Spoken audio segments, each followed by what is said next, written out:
अनुराग भदौरिया जी, आ रही हूं। अनुराग भदौरिया जी, आज पब्लिक भी पूछ रही है, शिशिर भालचंद्र घाटपांडे भोपाल मध्य प्रदेश से पूछ रहे हैं, वक्फ संपत्तियों को लेकर पारदर्शिता क्यों नहीं होनी चाहिए, इससे दिक्कत क्या है आपको, जवाब दीजिए।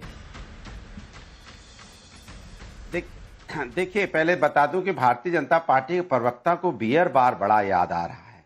अरे वक्त की जमीन पे बियर बार बनाओगे जो नोएडा में दी जा रही थी, वही ये वो लोग हैं जो बोतल एक के साथ एक फ्री, ये पहली बार देखा जा रहा है। कमाल है भैया, इसीलिए बियर नहीं, आप कह रहे कि अल्लाह के नाम पर जो जमीन है उस पर बियर बार खुलेगा।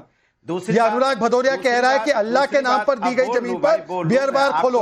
मुसलमानों सुन लो, ये अनुराग भदौरिया क्या बोल रहा है, नहीं कर पाएंगे वो। आप एक के साथ एक बोतल फ्री, नहीं, ये देखिए, अनुराग भदौरिया बोल रहा है कि अल्लाह पाक के लिए जो जमीन तय है, जो प्रॉपर्टी है, उसके अंदर बियर बार खोलेंगे ये लोग। किसान कितने दिन तक धरने पे बैठा रहा, किसानों की मौत हो गई, वो आज किसान की बात कर रहे हैं यार, कमाल है। बरसे कंबल भीगे पानी, किसान कई माह बैठा रहा पंजाब के बॉर्डर पर भी, एक चू नहीं आपने निकाली, क्योंकि तब तो आपके अलायंस पार्टनर थे ना, आम आदमी पार्टी की सरकार थी, तो आपके मुंह से कुछ निकला नहीं। यही तो आपका दोहरा चरित्र दिखाती है। और फैज भाई मैं आपसे पूछना चाहती हूं कि वक्फ अगर ट्रांसपेरेंसी ले आए, अगर पारदर्शिता आ जाए, तो किसको दिक्कत है? अजमेर शरीफ दरगाह वालों को दिक्कत नहीं है, कैथोलिक चर्च वालों को दिक्कत नहीं है, ये दिक्कत किसको हो रही है? जो राजनीति के ठेकेदार हैं। जी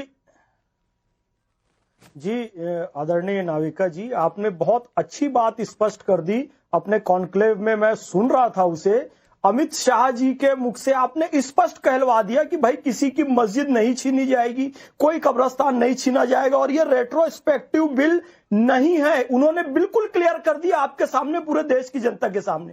केवल बात यह है कि ट्रांसपेरेंसी आ जाएगी, डिजिटल सारी चीजें हो जाएगी, नेट में सब कुछ दिखने लग जाएगा। तो उत्तर यह है कि दिक्कत उन लोगों को है जो वक्फ की प्रॉपर्टी का दुरुपयोग कर रहे हैं लगातार, उन सब की चीजें खुलकर सामने आ जाएगी। वक्फ की प्रॉपर्टी का दुरुपयोग नहीं कर पाएंगे, वास्तविक हक वक्फ का जो है मिलने वाला उन लोगों तक पहुंच जाएगा। इसी बात से इन लोगों को दिक्कत है, और कोई दिक्कत नहीं है। हम सभी जान रहे हैं AIMIM और पर्सनल लॉ बोर्ड के सदस्यों ने किस तरीके से एक गरीब मुस्लिम महिला का हक छीना था 1985-86 में कानून लाकर।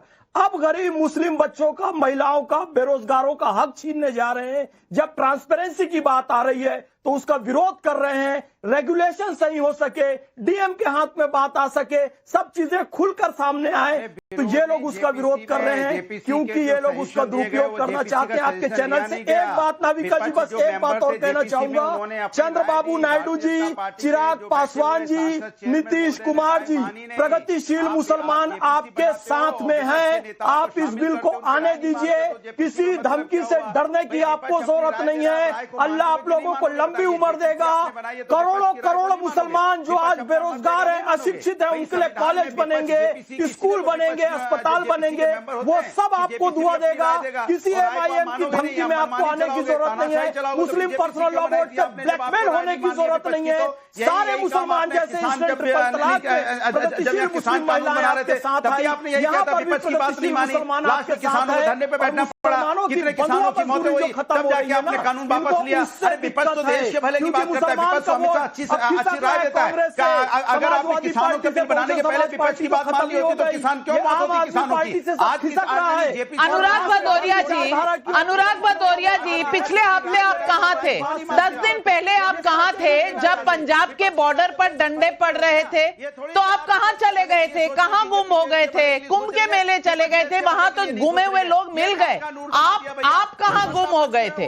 आप कहां गुम हो गए थे कि तब आपको किसान नहीं नजर आए? आज आपको किसानों की याद सता रही है।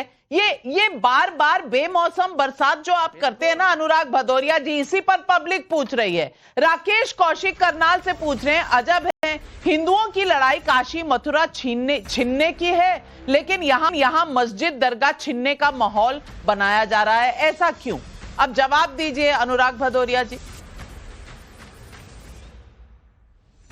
देखिए सवाल क्यों मैं बता रहा हूं, जैसे मैंने डिबेट शुरू होते ही मैंने बोला आज ईद का दिन है तो ईद की मुबारकबाद दी, कल हमने नवरात्रि की दी थी, नाविका जी ने तुरंत उसको ट्विस्ट कर दिया, नवरात्रि की नहीं दी, ईद की दे दी। तो आपने तो नवरात्रि के, तो मैं आपने मेरी सोची नहीं थी। नवरात्रि 9 दिनों की होती है हुजूर, नवरात्रि 9 दिनों की होती है। सुनिए मेरी बात, सुनिए मेरी बात, अरे बोलने दीजिए मुझे, आप हल्ला मत मचाइए। तो आप जो बैट हेलमेट लेके बीजेपी की तरफ से आ जाती हैं बाउंसर झेलने के लिए, माने बीजेपी के बैट्समैन इतने कमजोर पड़ जाते हैं नाविका जी, जो आप आ जाती हैं बैट लेके तुरंत कूद पड़ती हैं, तो इसके मतलब बीजेपी ने ये मान लिया कि बीजेपी के प्रवक्ता विपक्ष का सामना नहीं कर सकते। अनुराग भदौरिया जी, आपने मेरा नाम लिया, बाउंसर को मैं ही झेलूंगी और आपके हर बॉल को सिक्सर की तरह मैं स्टेडियम से बाहर ले जाऊंगी, क्योंकि लूज बॉल बहुत देते हैं ना आप अनुराग भदौरिया जी। क्या करूं, आदत से मजबूर हूं, लूज बॉल आएगी तो छक्का तो पिटेगा।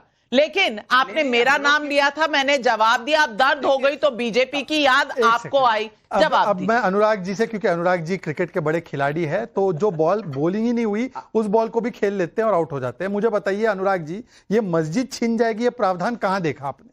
पहले हमको ये बताइए कि कौन से ड्राफ्ट में देखा है? अभी ड्राफ्ट आया नहीं, बच्चा पैदा हुआ नहीं, अनुराग जी हजामत करने लग गए। कहां है वो ड्राफ्ट, जरा बताइए हमको। तो फिर क्यों बहस कर रहे हैं? जब बच्चा नहीं, ड्राफ्ट आया नहीं तो बहस क्यों कर रहे हैं? अरे क्योंकि आप भड़का रहे हैं कि ये हो जाएगा, वो हो जाएगा, एनआरसी आया नहीं था उसने भड़का दिए। यही तो मैं कह रहा हूं, यही तो मैं कह रहा हूं। देखिए आज अनुराग जी 10 सेकंड और, मात्र 10 सेकंड, अनुराग जी मात्र 10 सेकंड और, अनुराग भाई मात्र 10 सेकंड और, 10 सेकंड और, 10 सेकंड और, मात्र 10 सेकंड अनुराग जी, अनुराग जी 10 सेकंड और। आज मुझे केवल अनुराग को देखकर याद आ रही है एक एक्ट्रेस की जिसका नाम है स्वरा भास्कर। स्वरा भास्कर को भी पूछा गया था एनआरसी का ड्राफ्ट कहां है स्वरा, तो बोली ड्राफ्ट तो मेरे पास नहीं है पर आ रहा है और इससे मुसलमान जो है वो स्टेटलेस हो जाएगा। इसी प्रकार से आज मस्जिदें छिन जाएगी, ये सीए के नाम पर भी यही कहते थे, एक को की नागरिकता छीनी।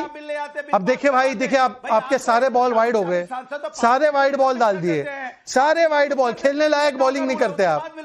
मिनी ओवर कर दो इनका, मिनी ओवर, या अंडर आर्म बॉलिंग करते हैं। अनुराग भदौरिया जी ब्रेक लगाइए, ब्रेक लगाइए, गाड़ी लैम्बोर्गिनी की तरह आउट ऑफ कंट्रोल हो रही है। सौरभ का दिल्ली से सवाल है, ये सवाल आपके लिए तौसीफ भाई। ईद के पाक मौके पर ये फिलिस्तीन के नारे लगाने वाले, कलश यात्रा पर अटैक करने वाले कौन हैं?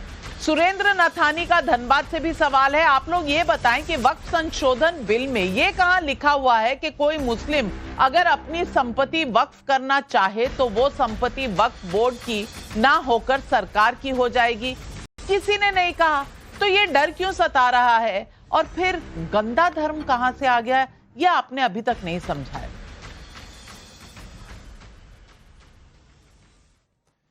देखिए, ये जो बिल पिछले साल जो इंट्रोड्यूस किया गया था सरकार द्वारा, उसमें ये एक प्रोविजन था कि सरकार जो है डाउटफुल कैटेगरी में डाल देगी, जिन प्रॉपर्टी को कलेक्टर डिसाइड करेगा वो डाल देगी, और वो कैटेगरी में जाने से ही संग संग वो जो है उसका नेचर बदल जाएगा, वो वक्फ नहीं रहेगा।